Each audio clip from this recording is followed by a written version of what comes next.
Assalamualaikum warahmatullahi wabarakatuh. Halo sahabat semua, apa kabarnya? Pada kesempatan kali ini saya akan memaparkan sebuah alur cerita film lama nih, bertema pendidikan, yang diproduksi pada tahun 2007. Namun meskipun sudah dianggap jadul ya, tapi film ini masih relevan loh dengan realitas dunia pendidikan kita saat ini. Selain untuk guru dan pendidik, film ini juga cocok disaksikan oleh orang tua murid ya. Film ini berjudul Tare Zameen Par, film India yang berarti seperti bintang-bintang di bumi. Film ini nih kalau kita tonton, wah bikin nangis deh. Dan yang penting film ini syarat akan makna. Semoga kita dapat mengambil pelajaran dari sini ya.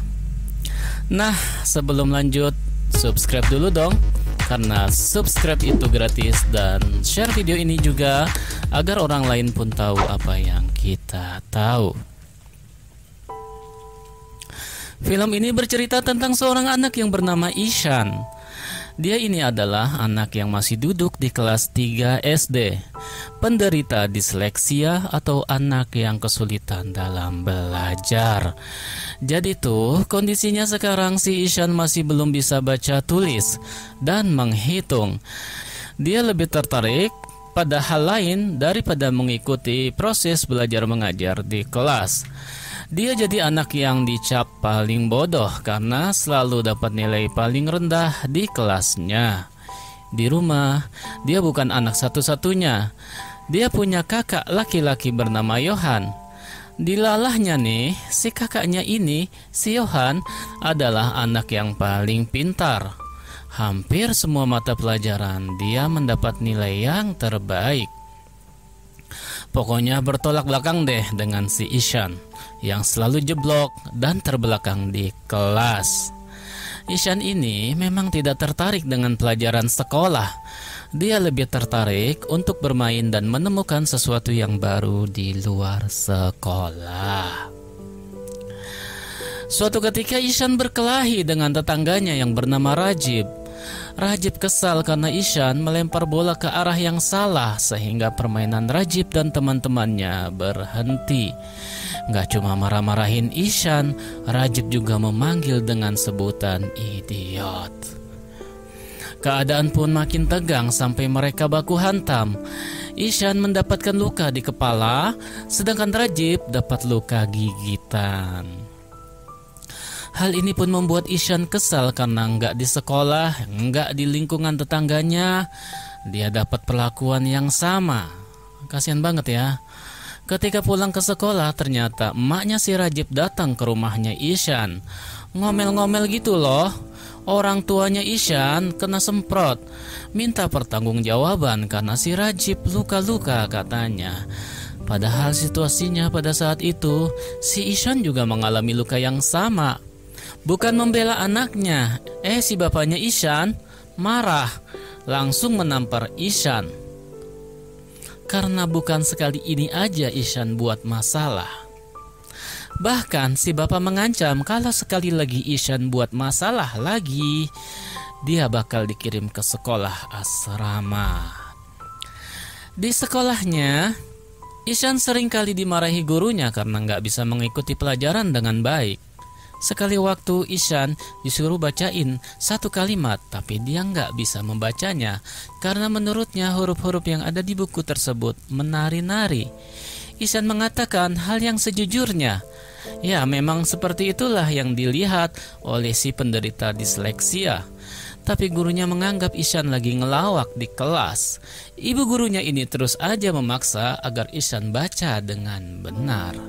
Sampai akhirnya, karena nggak tahan dibentak-bentak terus, Ishan cuman ngedumel nggak jelas begini. Karena hal tersebut akhirnya Ishan dikeluarkan dari kelas. Karena Ishan anak yang berbeda dari anak yang biasanya, dia pun kerap dibully oleh anak-anak di sekolah, bahkan teman-teman sekelasnya. Setelah jam pelajaran pertama, dia memilih bolos pada hari itu dan pergi berkeliaran di jalan. melihat sekitar, pergi kemanapun dia mau, melihat apapun yang dia suka. Di rumahnya, Ishan memang menunjukkan ketertarikannya pada seni dan dunia hewan. Dia juga suka melukis, menggambar, dan bermain. Pada malam hari, dia bercerita ke kakaknya kalau dia bolos sekolah pada hari itu dan dia nggak takut sama sekali. Bahkan, itu menjadi pengalaman baru buat dia. Dia minta bantuan kakaknya untuk menuliskan keterangan absen palsu karena dia bolos pada hari itu. Esokan paginya, di sekolah gurunya mengadakan ujian matematika dadakan. Waduh, yang membuat pusing bukan main. Baca aja nggak bisa, nulis juga gitu, apalagi berhitung nih. Jadi dia mencoba untuk mengerjakan soal matematika dengan imajinasinya. Tapi imajinasinya butuh waktu yang cukup lama. Lama banget. Sampai waktunya habis, dia cuman bisa jawab satu soal. Udah gitu jawabannya pun salah. Hehehe. Pada hari yang lain ketika di rumah, dia ketahuan bolos karena bapaknya menemukan surat izin palsu yang Ishan gunakan ketika dia bolos. Dia pun dapat amukan lagi dari si bapaknya. Bahkan di sekolah mereka dipanggil oleh kepala sekolah dan guru-guru Ishan. Para guru menjelaskan kepada si bapak dan ibu betapa bodohnya si Ishan ketika belajar di kelas. Sadis banget ya. Kepala sekolahnya pun menyampaikan untuk memindahkan Ishan ke sekolah yang lain karena Ishan saat ini udah 1 kali nggak naik kelas. Jadi masa sih nggak mungkin kan nggak naik kelas lagi untuk kedua kalinya. Akhirnya terpaksa si bapak berencana mindahin ke sekolah asrama. Walaupun Ishan berusaha untuk menolak hal tersebut dan berjanji akan belajar lebih giat lagi. Tapi sia-sia saja karena dia tetap akan dipindahkan ke sana. Mereka sekeluarga pun mengantarkan Ishan ke sekolah sekaligus tempat tinggal barunya. Dengan berat hati si ibu ngelepas anak bungsunya untuk hidup sendiri di sekolah. Ishan pun memulai hidup barunya di sekolah asrama. Karena belum bisa beradaptasi, Ishan melamun dan menangis seakan enggak percaya dia hidup jauh dari keluarganya. Apalagi dia menganggap bahwa nasib yang dia alami saat ini adalah bentuk hukuman dari orang tuanya karena kenakalan yang dia perbuat. Di sekolah barunya itu pun masih aja dimarahi gurunya karena dia nggak bisa belajar seperti anak pada umumnya. Nggak ada yang paham nih sama si Ishan yang memang menderita disleksia. Di asrama ini dia seperti terpenjara di dalam sebuah lingkungan yang tidak mendukung. Setiap hari Ishan hidup dengan bulian dan kemarahan, apalagi keadaan udah berbeda dengan yang dulu. Saat ini kehadiran ibu dan kakak lelakinya itu yang biasanya memberikan kasih sayang padanya sudah nggak ada lagi. Hal itu pun membuat Ishan stres dan merasa lebih tertekan. Kunjungan orang tua setiap hari Sabtu dan Minggu pun enggak mengobati kemarahan Ishan pada nasibnya yang kerap dipanggil bodoh dan idiot. Pada suatu hari, sekolah kedatangan guru kesenian bernama Pak Nikum. Kehadiran guru ganteng ini membawa aura yang berbeda untuk sekolah ini. Metode mengajarnya yang sangat asyik dan fun. Baru hari pertama aja, dia langsung dekat dengan murid barunya. Tapi tetap aja, Ishan belum lepas dari stres yang dia alami selama tinggal di asrama.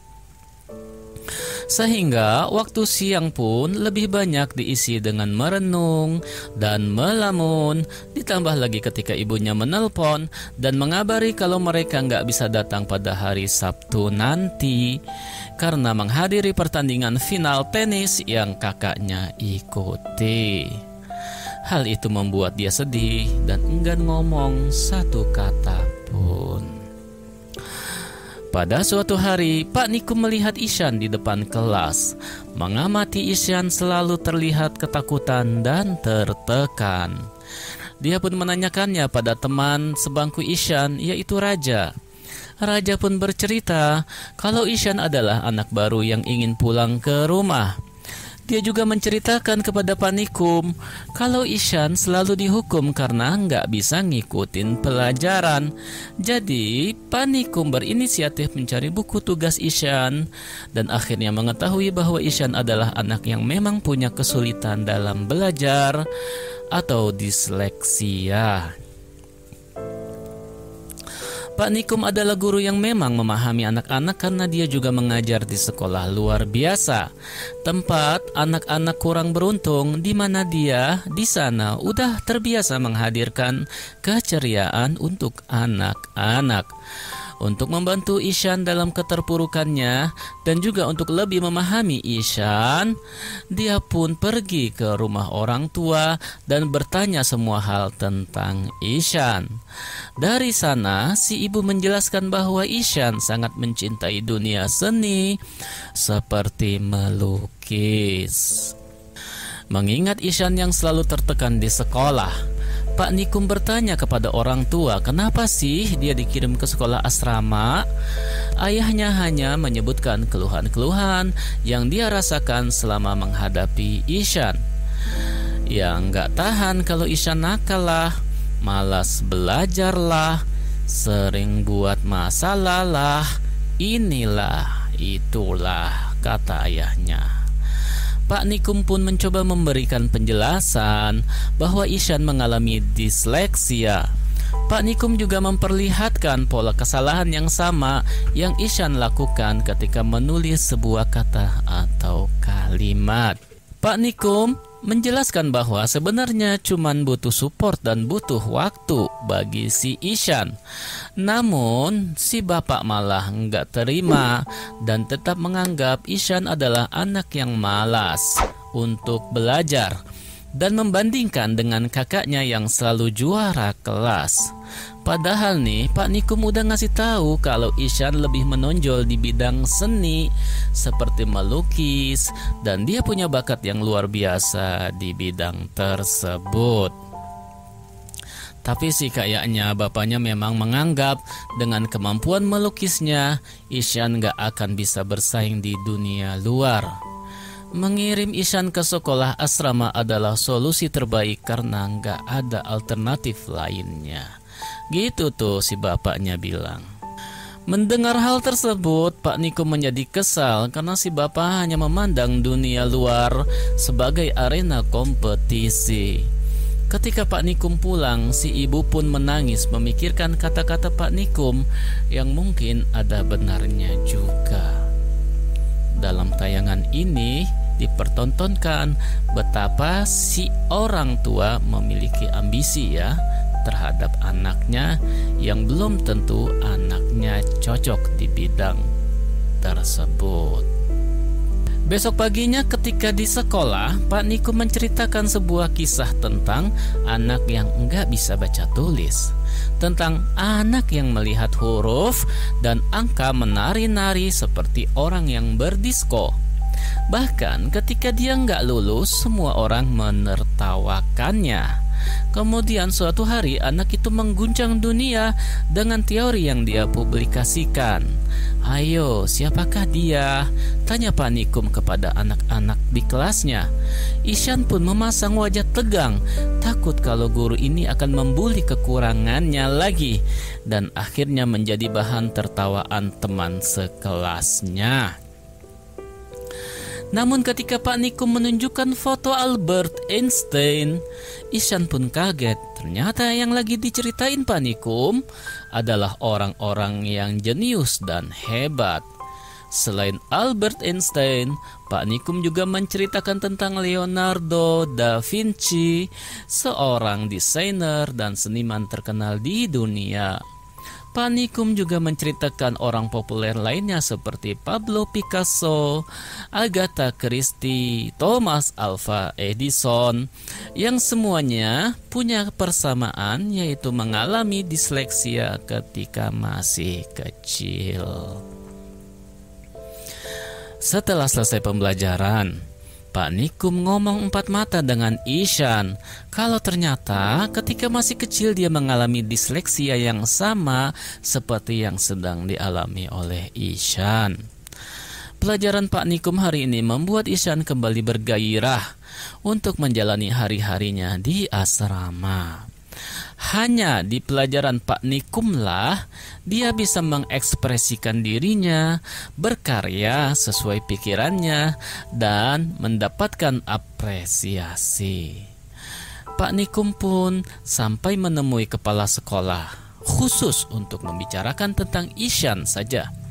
Kepala sekolah bilang bahwa banyak guru yang mengeluh tentang Ishan dan kayaknya sih Ishan lebih cocok sekolah di tempat yang khusus seperti sekolah luar biasa. Tapi Pak Nikum langsung bilang kalau Ishan itu adalah anak yang punya kecerdasan di atas rata-rata dan berhak untuk berada di sekolah yang normal. Anak-anak seperti Ishan hanya butuh bimbingan dan perhatian lebih. Namun kepala sekolah pun bilang gak mungkin deh para guru mau mengurus satu anak dari 40 anak dalam satu kelas. Pak Nikum pun berkata untuk pelajaran lain mungkin bisa diabaikan apapun hasilnya karena setiap anak pasti akan punya bakat utama. Kemudian Pak Nikum pun menunjukkan lukisan yang dibuat oleh Ishan dan mengusulkan kalau masalah tulis menulis dan mengeja mungkin bisa menyusul. Sebagai solusi, Ishan bisa dites secara lisan karena secara lisan ataupun tertulis, pengetahuan tetaplah pengetahuan. Dan Pak Nikum akan meluangkan waktunya untuk mengajari baca tulis secara privat. Baik banget ya. Kepala sekolah pun setuju untuk memberikan kesempatan ini. Ishan pun akhirnya dapat guru yang cocok, yang mengerti cara mengajari anak disleksia seperti dirinya. Ishan pun mendapatkan metode pengajaran yang berbeda. Dia pun lebih bersemangat dalam belajar karena bukan kemarahan yang dia dapatkan, tetapi keramahan Pak Nikum yang membantunya dalam mengejar ketertinggalan. Berkat Pak Nikumlah kemudian kemampuan baca tulisnya pun meningkat dari waktu ke waktu. Keren banget nih guru. Suatu hari ketika lagi ngajar, Pak Nikum kedatangan bapaknya Ishan yang kebetulan lewat karena ada bisnis. Maksud si bapak capek-capek nungguin Pak Nikum cuma mau bilang kalau dia dan istrinya udah baca semua artikel tentang disleksia di internet. Hal itu cuma nunjukin ke Pak Nikum kalau mereka perhatian sama Ishan. Ternyata si bapak enggak menangkap nih maksud dari Pak Nikum waktu nyeramahin dia di rumahnya tempo hari. Pak Nikum langsung ngasih balasan telak bahwa kalau mau ngasih anak perhatian enggak cukup dengan cara kayak gitu, Pak. Anak kayak Ishan cukup butuh support. Anak kayak Ishan butuh figur orang tua yang selalu bilang sayang kepada anaknya. Apapun yang terjadi, anak kayak Ishan butuh figur orang tua yang siap melindunginya kalau terjadi apa-apa sama dia. Si bapak pun langsung sadar bahwa selama ini dia nggak pernah memberikan kasih sayang pada Ishan, selain hanya kemarahan atau pukulan jika Ishan nakal. Dia pun pergi meninggalkan ruangan, meninggalkan Pak Nikum dengan perasaan malu. Saat ketika di luar dia melihat anaknya, si Ishan yang lagi baca mading. Si bapak nggak bisa nahan rasa sedihnya saat itu. Pada suatu hari di asrama tersebut mengadakan lomba melukis. Semua orang boleh ikut, termasuk para guru. Ketika lomba dimulai, Pak Nikum mencari Ishan kemana-mana. Tapi sampai lomba dimulai nggak kelihatan. Ternyata sebelum acara dimulai, saat semua orang masih tidur, Ishan bangun paling pagi dan pergi ke kolam, di mana di sana dia mencari inspirasi untuk bahan lomba melukis. Ishan datang sesaat setelah acara dimulai. Ishan memproyeksikan pemandangan yang dia ingat menjadi sebuah lukisan yang luar biasa, mengagumkan bagi banyak orang.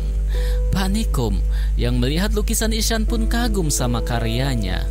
Ishan pun juga nggak bisa menahan haru ketika dia melihat hasil lukisan Pak Nikum.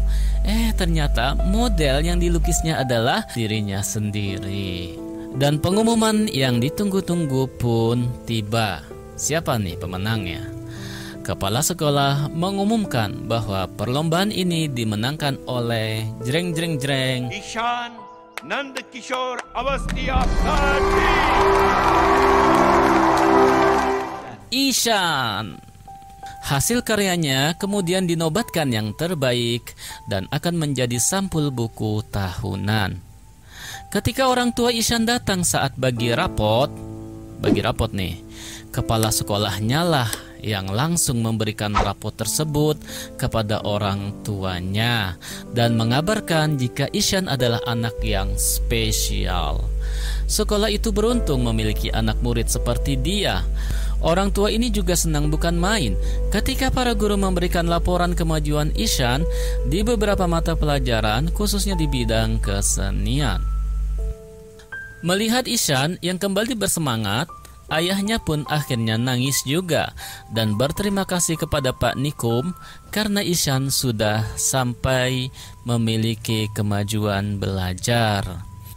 Ishan yang juga punya gaya rambut yang mirip dengan Pak Nikum ya, akhirnya berpisah dan akan kembali lagi ke sekolah setelah liburan. Dan film ini selesai. Baik sahabat sekalian, film ini memberikan pesan kepada kita bahwa setiap anak adalah istimewa. Setiap anak memiliki kecerdasan yang berbeda-beda. Jika ditangani oleh guru yang tepat, dengan metode mengajar yang tepat, plus orang tua yang memberikan support dan semangat, maka anak tersebut akan menemukan jati dirinya dan mengantarkannya ke gerbang kesuksesan. Jadi Bapak Ibu guru, please deh, jangan terburu-buru menjudge anak murid kita itu oon, ups, alias bodoh. Jangan. Akhirnya semoga video ini dapat menjadi inspirasi ya buat teman-teman pendidik dan juga bagi orang tua peserta didik. Dan jangan lupa share video ini. Jangan berhenti sampai di tangan Anda. Silakan info ini dibagikan. Semoga lebih bermanfaat bagi orang banyak. Sampai di sini dulu ya. Wassalamualaikum warahmatullahi wabarakatuh.